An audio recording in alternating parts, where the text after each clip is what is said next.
Okay, so here's my version of chili. It's a simple 3-ingredient chili. And it's super easy to make. All you need is a pound and a half of ground beef, two cans of chili beans. I like the Brooks brand hot beans. It's really not that hot when it comes out. And tomato juice.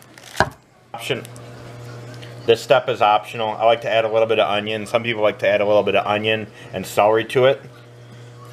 Just chop it right in half. Score it right down the top and right down the center. Give it a nice coarse chop. And you'll saute this with your beef.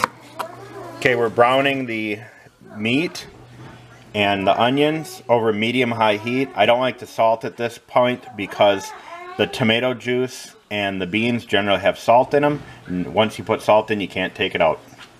Okay, so we're browning the meat. You can use any type of meat, ground beef, ground chuck, ground sirloin. And then drain a little bit of the fat out when you're done. Leave a little bit on. Fat is flavor. Okay, so next I'm going to add a 46-ounce jar of just tomato juice. Any brand will do. And then I like Brooks hot beans, so I'm going to add 2 15-ounce jars of that.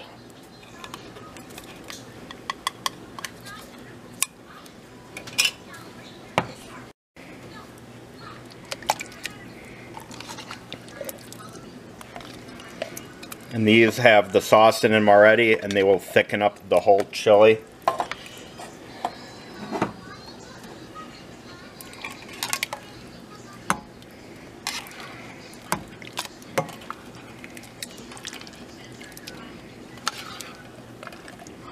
Okay, now we're going to stir the chili until everything's combined, and we're going to probably simmer it for about 30 minutes to an hour.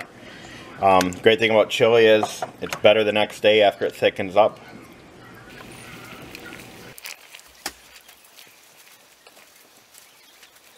Okay, so this has been simmering and thickening up for about an hour. We added some chili powder.